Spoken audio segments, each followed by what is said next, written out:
साथियों, जय जोहार, जय मूल निवासी। साथियों, भारत के लोकतंत्र में सरकारें कितने प्रकार के होते हैं? इन सरकारों का दायित्व या कर्तव्य क्या-क्या होते हैं?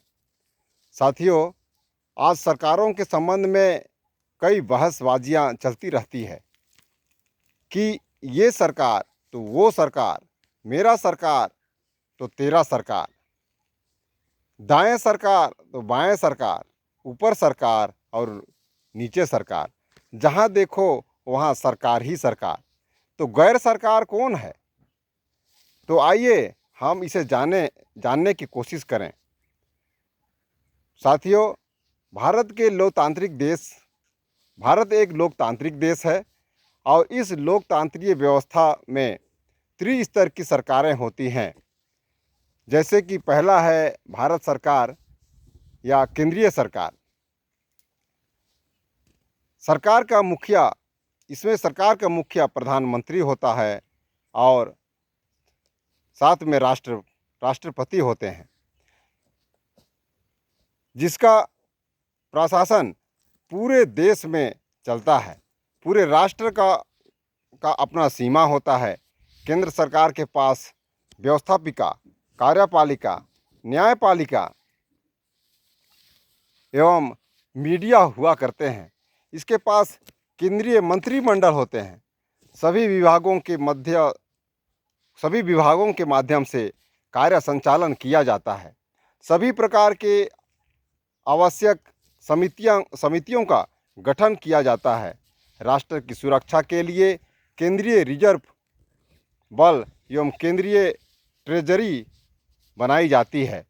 राष्ट्र को कंट्रोल एवं संचालन करने के लिए संसद सभा होती है, जिसमें एक अध्यक्ष होता है। सभा सदन में अधिनियम बनाए जाते हैं, जिसको पालन करना भारत के समस्त नागरिकों का कर्तव्य होता है। जो व्यक्ति इसे नहीं मानते उसे देशद्रोह करार दिया जाता है और उसके लिए सज़ा सुनाई जाती है। साथियों, दूसरा है राज्य सरकार। इसमें मुख्यमंत्री एवं राज्यपाल हुआ करते हैं। साथियों, भारतवर्ष में लगभग 37 राज्य पाए जाते हैं और सभी मिलाकर यह भारत एक संघ हुआ करता है। इसलिए प्रत्येक राज्य में एक राज्य सरकारें होती हैं। कहीं कहीं केंद्र शासित प्रदेश भी पाए जाते हैं। राज्य सरकार के पास भी अपना अपना सीमा सरहद होती है। राज्य सरकार के पास एक विधानसभा, विधानमंडल अथवा विधायिका होती है, जिसके मार्फत नियम कानून बनाए जाते हैं। राज्य सरकार के पास भी सभी प्रकार के विभागें, राज्य सुरक्षा बल एवं राजकीय कोष हुआ करते हैं। प्रदेश के नीति निर्देशों का पालन न करने वालों को राजद्रोह घोषित किया जाता है और सज़ा के बतौर जेल की हवा खानी पड़ती है। इसलिए सभी प्रदेशवासियों को राजकीय कानून को मानना अनिवार्य होता है।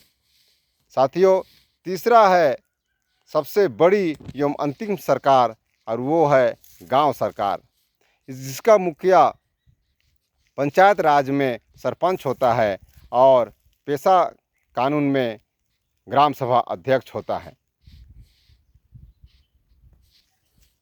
साथियों, हमारा देश भारत गांवों का देश है। इसलिए सभी गांवों के अंदर गांव सरकार का शासन एवं प्रशासन चलता है।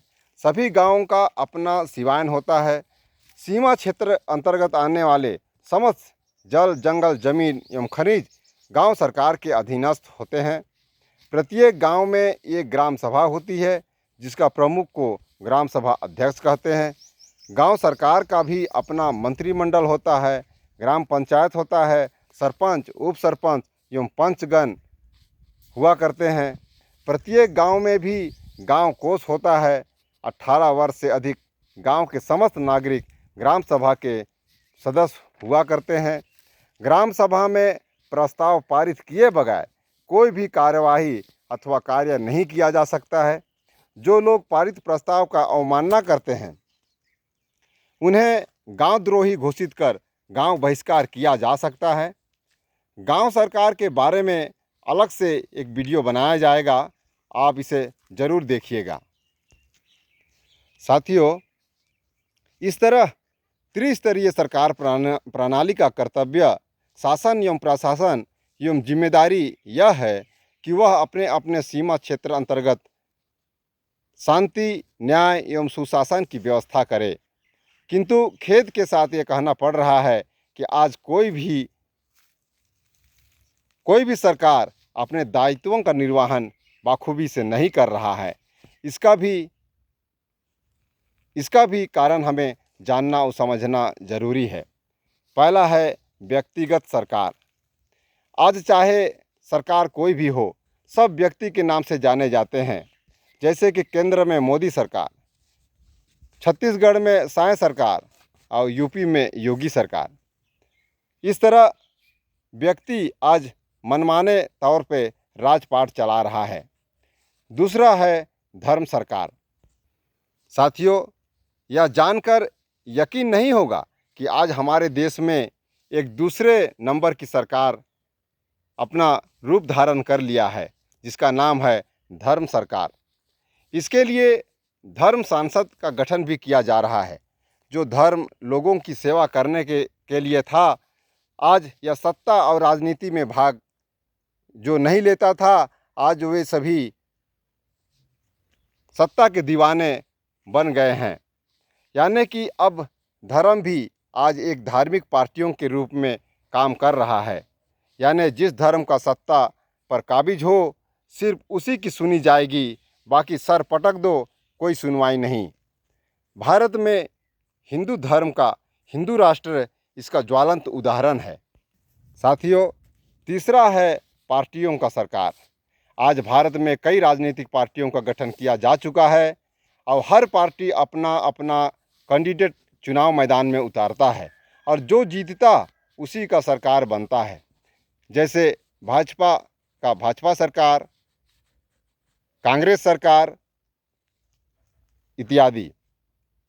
ये सरकारें अपने अपने पार्टियों के लिए ही कार्य करते हैं, पार्टियों का ही राजपाट चलाते रहते हैं। चौथा है जनता सरकार।